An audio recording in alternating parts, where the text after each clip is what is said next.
The 1997 UN Convention on the Law of the Non-Navigational Uses of International Watercourse, শোনেন, does not have its own permanent dedicated secretariat.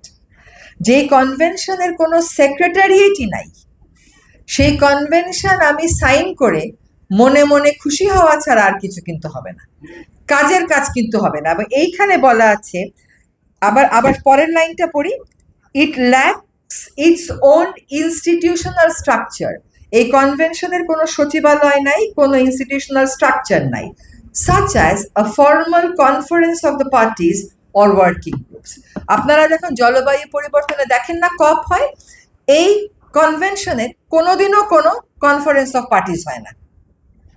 তো আমি যদি সাইনও করি, সাইনটা করে আমার কি লাভটা হবে?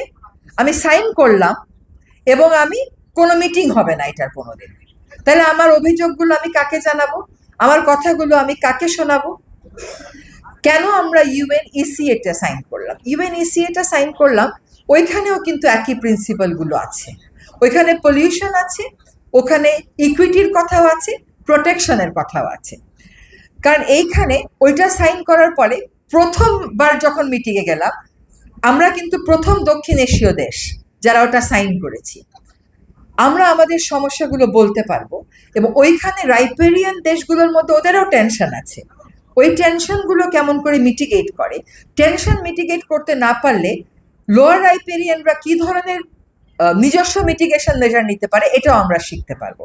এবং সাইন করার প্রথম মাসের মধ্যে সিলেট এলাকার 7টা নদী নিয়ে, সাদা পাথর, ভোলাগঞ্জ, উপমাছড়া, লোভাছড়া, ডাউকিপিয়াইন, সারি, এই নদীগুলো নিয়ে রিভার রেস্টোরেশন প্ল্যান এবং ইকো ট্যুরিজম মাস্টার প্ল্যান, এই দুইটা কাজ আমরা হাতে নিতে পেরেছি।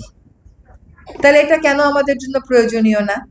আচ্ছা, এখন যদি আমরা অভিযোগের কথা বলি, একটা কথা মনে রাখতে হবে, আমি যার বিরুদ্ধে অভিযোগ করব, সে যদি একই কনভেনশন সাইন না করে, তাহলে আমার অভিযোগ করার কোনো সুযোগ নাই। আমাদেরকে একসাথে এগ্রি করতে হবে। 1997 convention is a very good convention, no doubt about it, but it does not have, এটা তো কোনো দাঁত নাই, এটার কোনো সচিবালয় নাই, এটা যারা স্বাক্ষর করে তাদের কোনো মিটিং নাই, এখানে গিয়ে বক্তব্য উপস্থাপনের কোনো সুযোগ নাই। কিন্তু সেখানে যে কথাগুলো বলা হয়, আমি সাইন করলে আমার কিছু ভার বাড়বে, ভার মানে দায়িত্ব বাড়বে, সেটা আমি মনে করি না। প্রায়োগিক দিক থেকে টু বি প্র্যাগমেটিক, এটা আসলে ঠিক বলে। আমরা সরি, ওখান থেকে পানিতে চলে আসি। বন কিন্তু একটা সুন্দর আর আশা করি ভালো একটা নীতিমালা হয়েছে।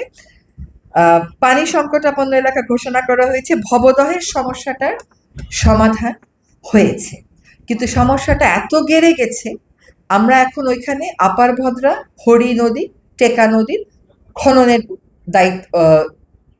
দায়িত্বটা নিয়েছি। কাজটা শুরু হয়েছে, সেনাবাহিনী করছে, এবং কাজটা শুরু করার জন্য ডিরেক্ট মেথডে আমরা সেনাবাহিনীকেই দিয়ে দিয়েছি।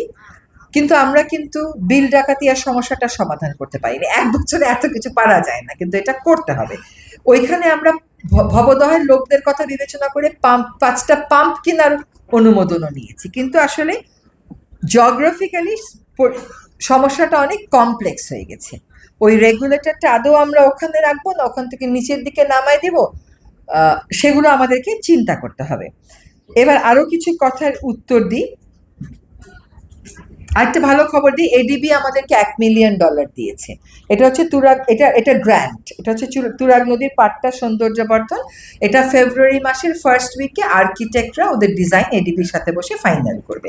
কিন্তু এই কাজগুলো তো আল্লাহর মধ্যে করা হলো। প্রশাসনিক কাজের আমি আর কোনো বর্ণনা দিতে চাই না, শুধু একটা কথা বলি, জনগণ যাতে তাদের গ্রিভেন্সগুলো জানাতে পারে, ওইটার একটা ওয়েবসাইট অ্যাপ আমরা খুলেছি। আপনি যখন আপনার গ্রিভেন্স জানাবেন, আপনার একটা নাম্বার পাবেন, ওই নাম্বারটা ধরে ট্র্যাক করতে পারবেন। এটা পানি উন্নয়ন বোর্ড ফাইনাল করেছে, পরিবেশ এবং বন এটা এখনো ফাইনাল করেনি, আশা করি করবে। জ্বালানির কথা বলি, অ্যাজ আই সেইড, আপনারা 1 বছরের একটা সরকারকে 54 বছরের একটা সরকার, বা ফর দ্যাট ম্যাটার 5 বছরের একটা সরকারের কাছে চাওয়া পাওয়ার মানদণ্ডে যদি যাচাই করেন, সেটা আপনাদের বিবেচনা।